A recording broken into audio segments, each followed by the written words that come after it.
Welcome to today's episode of Print to Pixel, the podcast for marketers that are interested in omnichannel and multi-channel marketing.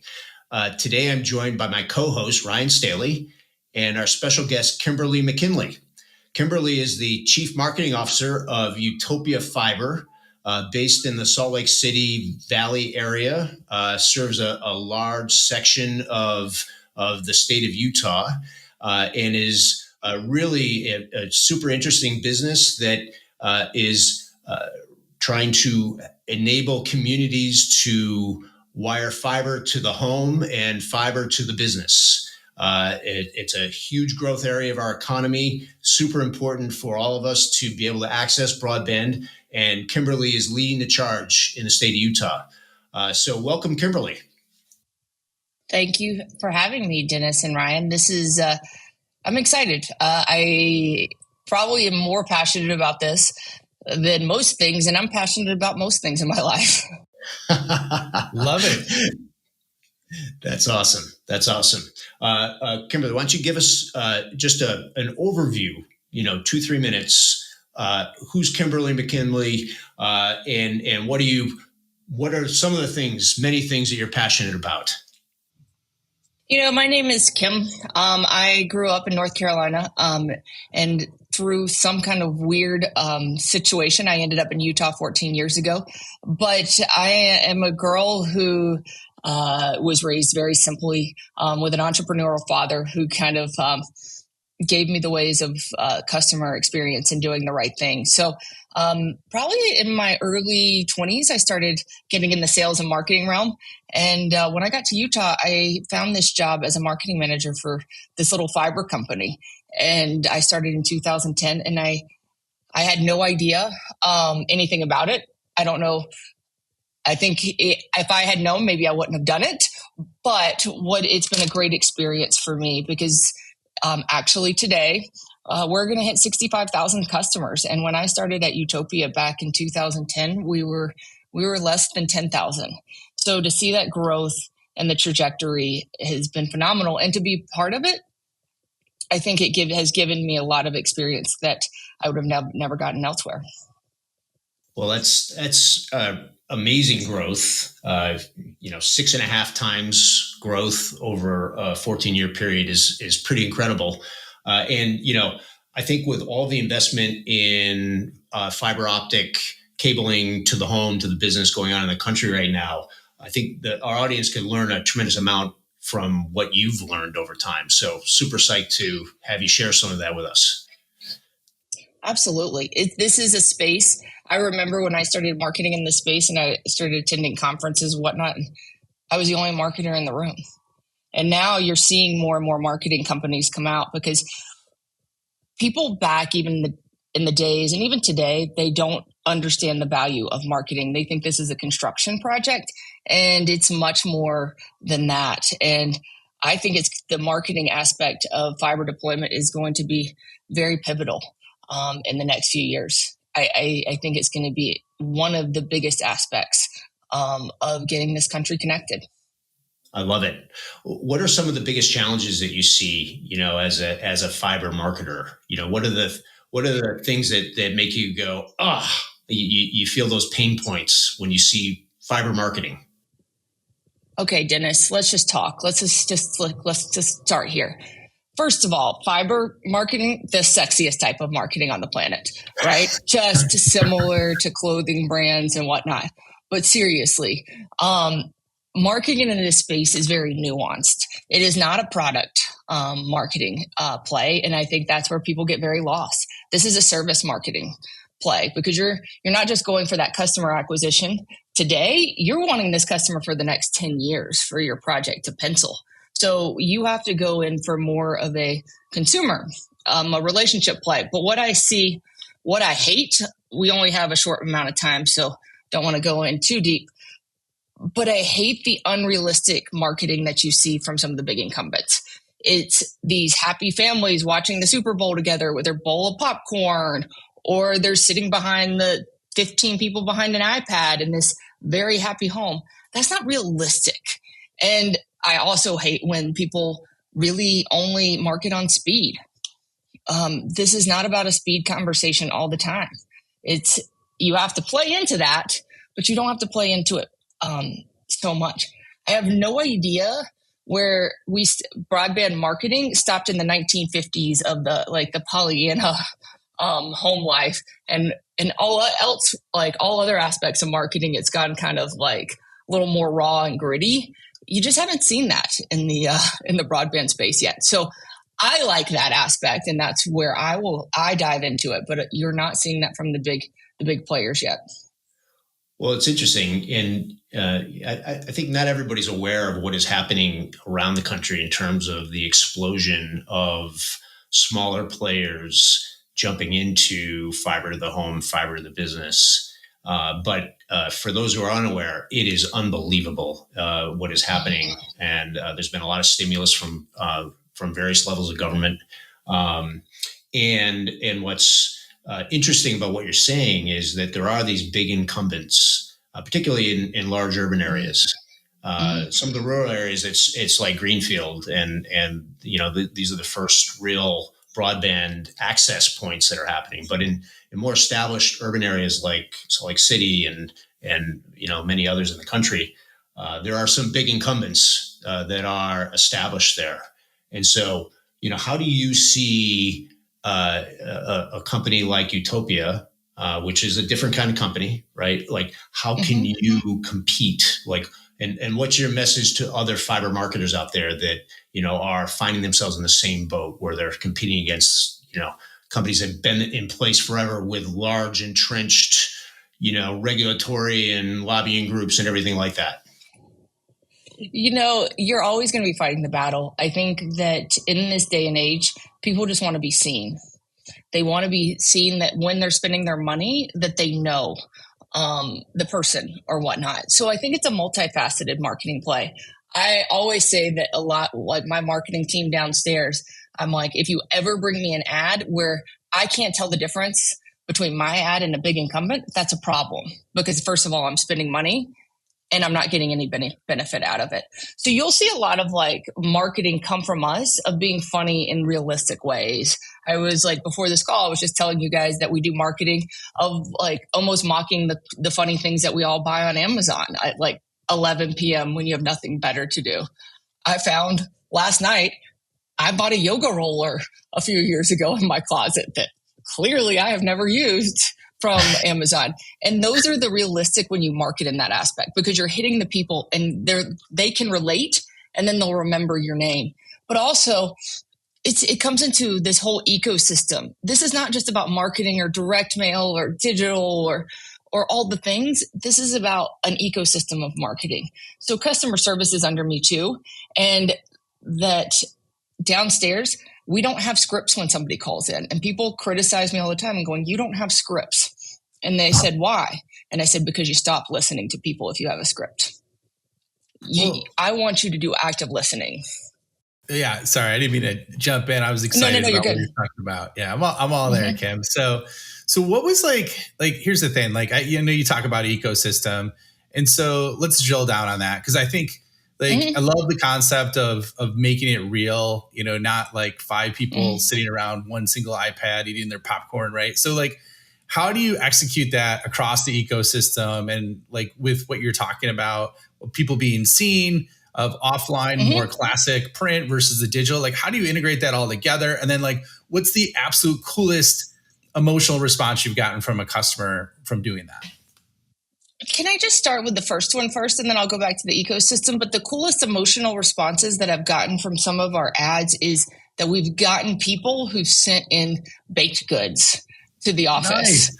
That's awesome. And thanking the people, because they're like, you're real in your ads. You don't do any bait and switching in your ads. It's the price point. Those are the moments that make me happy, because it's not about me winning. It's about like even some of the people who answer the phones and the marketing team seeing that impact on people. But I think it's to answer your question, Ryan, it's hard. And it's going to be very challenging. And unless you have a big marketing team, it's going to always be challenging, because you're trying to hit a lot of places all at the same time. You're trying to hit digital. You're trying to hit direct mail. You're trying to hit, like mass marketing, TV, like the YouTube pre-rolls, you're trying to hit a lot, right? And to get that in sync is very, very hard. And you have to either have some kind of system, you have to have the people, but it is hard. But I always say that we do all this marketing because I want to meet every single consumer where they are today. So I think that this week we're starting a farmer's market, that we're going to be out there just talking to people, giving out sunglasses and Frisbees and just saying, it's not about like the signups necessarily in that point, but it's getting your brand awareness out there. And I think that's a huge aspect too, is brand and marketing are two different things. A lot of people think that they're the same thing, but they are vastly different. Well, and but I'd love to drill in on that a little bit, right? Like, yeah, go for it. I think there's this notion of performance marketing, and where every single thing that you do must have some sort of measurable click, right? And of course, data and analytics and measurement is important. Nobody's denying that, but what I'm sensing here from you is that maybe from your perspective, there's a little bit more to marketing. Maybe we've shifted. Maybe some of the digital approach that we've really evolved to over the last 10 or 15 years has maybe taken our mindset a little bit too far in that direction. Absolutely. I think that you're spot on. I always laugh. We do a customer survey every year, right? And we're like, how did you hear about us? And it's a billboard. We have a billboard up right now, but for many years we didn't. And they would always we would get at least 15% people say that they learned about us through a billboard. And I was like, it's funny because people have no clue where they actually saw you, what they knew about you, but they can't go back to that exact moment of where they saw you. And I think that is where that the click-driven data stuff, that this is the only way it's successful. No, because I don't know where those 15% who said the billboard actually learned them. But I guarantee you it might not have been something that was measurable, right? And so you got to get off. This is where I'm very lucky with my boss. Let me just put it this way, is because he's a network engineer by heart. Him walking into this office, he always tells me, if I've done an ad in the desert, he's like, we don't have internet there. And I'm like, okay, that's a literal guy. I'm taking an ad way too literally. But what he does do is that he gives me the freedom to do what I need to do. And what he'll say is, at the end of the day, if we have more sales, I don't care where they're coming from. And that's your decision. But he can see the results on that side. So he doesn't the micromanaging doesn't go all the way up, which I think has become a problem because I see a lot of people who have no idea about digital, but they'll be like, oh, this looks good. No, they don't know, or they're measuring it too hard. And sometimes you just have to sit back and let marketing saturate and play for itself. Because you don't need to change marketing every other week. You need to let some of this stuff sit and resonate. I mean, 2 weeks ago, I had ads that I liked a lot that we pulled after 2 months because we were just not getting the engagement. It does happen where you have to change it. Don't get me wrong, but it's not every day. Don't do ad creation as a sport. Like, marketing is something that you start and the benefits might not happen for months to years, but it takes a lot of time to build that up and build the brand awareness. So, but yeah, no, I hate looking at data only analytics because I just think that is absolutely ruining marketers' creativity and where they would go elsewhere, because financial people are making decisions, not marketers. Super interesting. And, at the end of the day, the biggest and most important companies in the world and those that are most valued by financial people have massive brands, right? Mm-hmm. And those massive brands didn't happen overnight. Those are brands that were built in a relationship with their customers over a long period of time. And that brand trust is earned. It's not something that happens when an ad appears just two times, right? When you Nope. get into I mean, it might be happen on a product marketing side. It could, because you could get clickbaited or whatever. I do it all the time. Oh, look at that shirt, right? But in this situation, people don't change their internet provider unless they know they're making a solid choice or pretty sure about it. And that's something that is very important of not just marketing, but reputation management, right? And there's a lot of reputation management software out there and what that can help you with that. But right now, I think we're just shy of 3,000 reviews on Utopia Fiber with a 4.6 rating. We're we've built that brand trust that will keep rolling for years to come. But it might have taken us 10 years to get here, but you're still seeing the benefits of that today. And that's where I really think that people don't let marketing really saturate and they just change instead of understanding what you want to do, building your brand, building this and continue to build upon itself. Yes, because you can't start a fiber project today and then in 2 years start marketing it when you can sign up your first home. You're not going to be successful.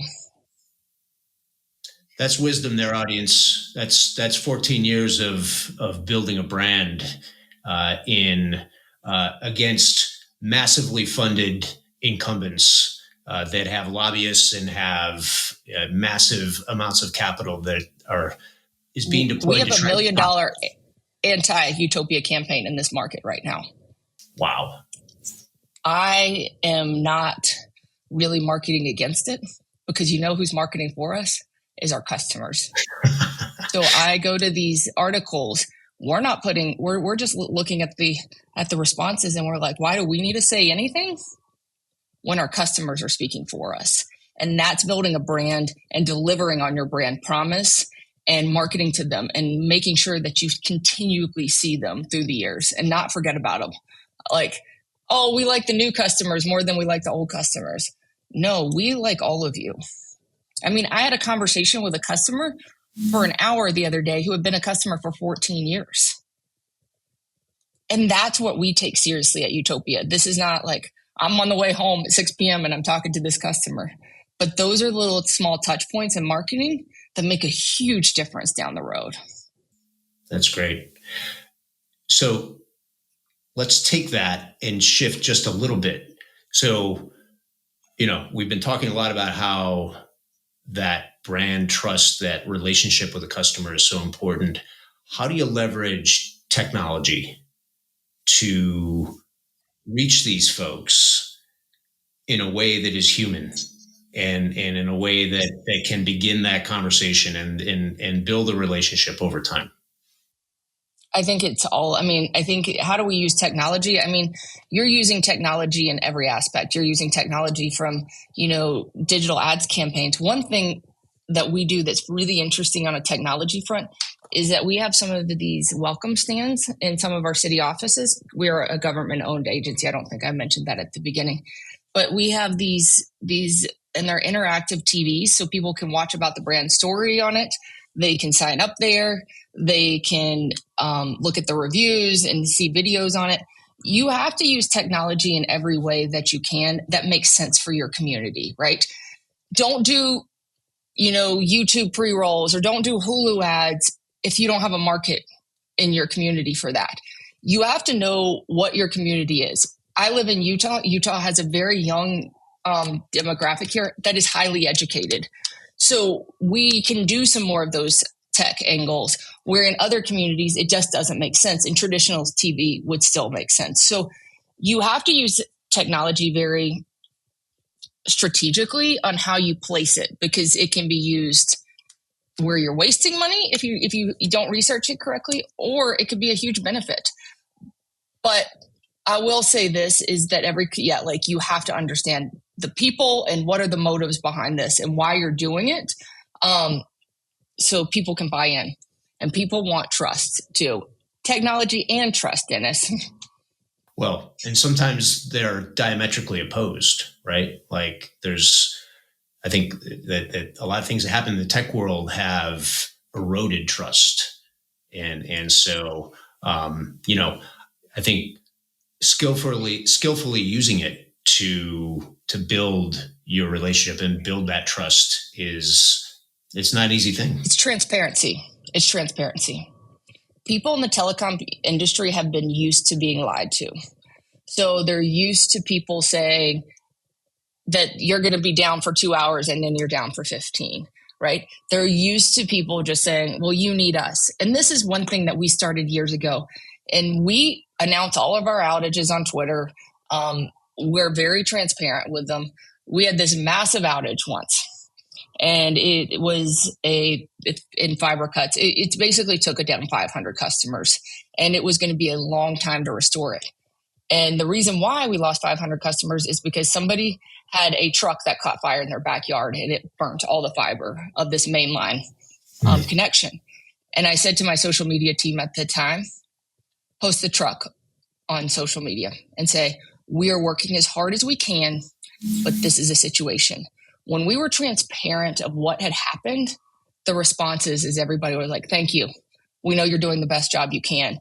Like, we have to tell people, even if the timeline to get installed or whatnot is bad, tell them the truth instead of telling them what they want to hear. That builds trust.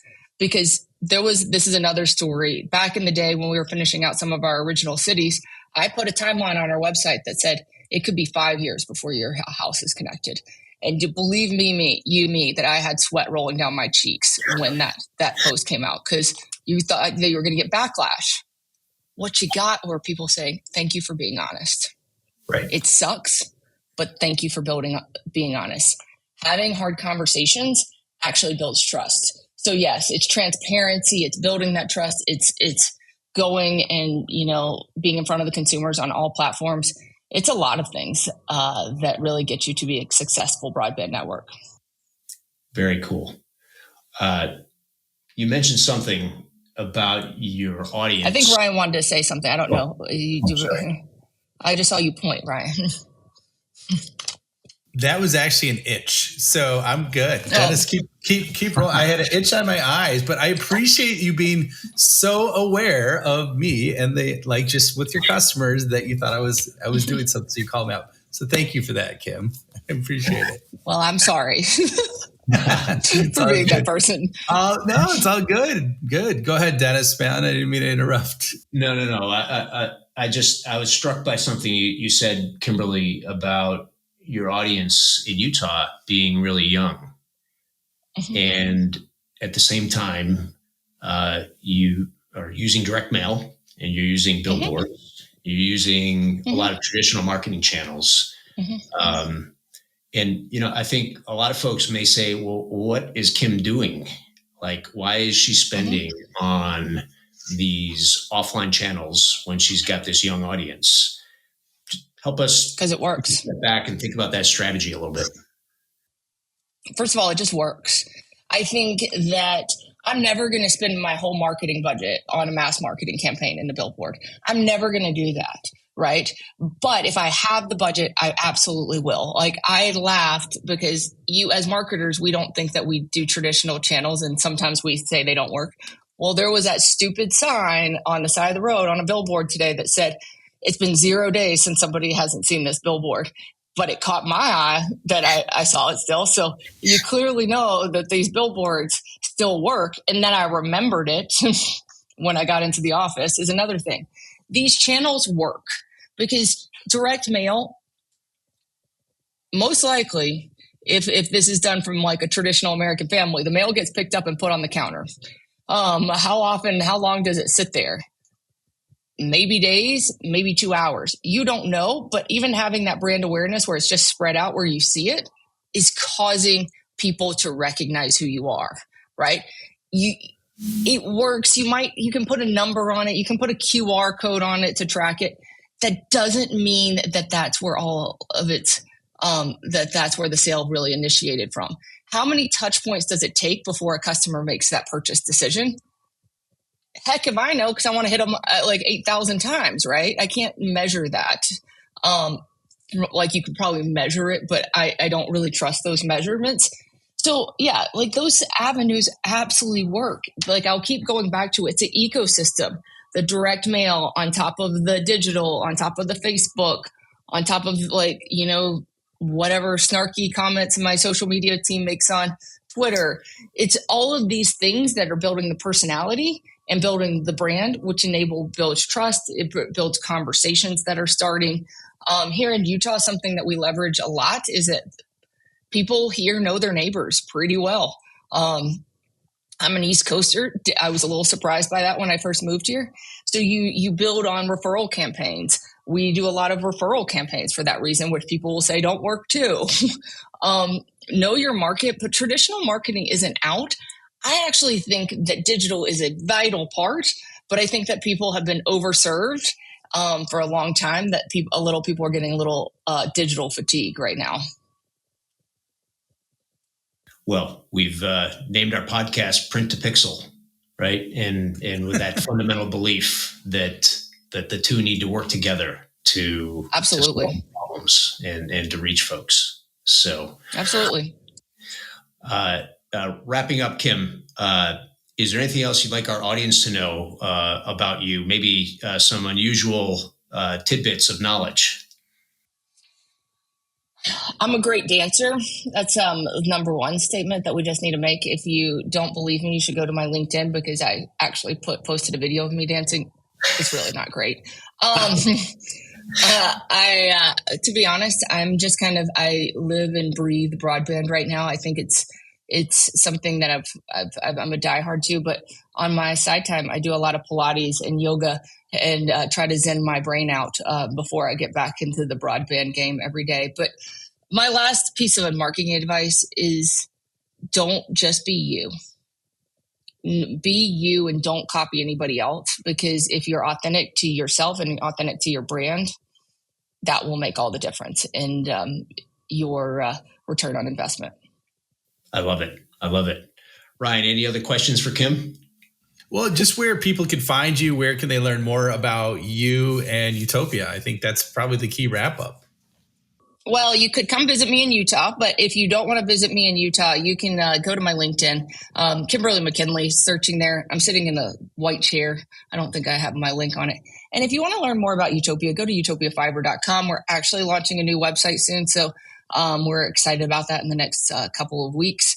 But yeah, and if anybody need advice or anything, just ping me. I will give you honest and open advice, and it might take me a while to respond, but I see you. I love it. Well, it's been great having you, Kim. Thanks so much for joining us today. Everybody, Kim McKinley, CMO, Utopia Fiber, awesome, kick-ass marketer who is standing out from the crowd out in Utah and using direct mail and digital to really build a relationship. So thanks again so much. And everybody check out Kim's LinkedIn, check out Utopia Fiber. We'll talk again soon.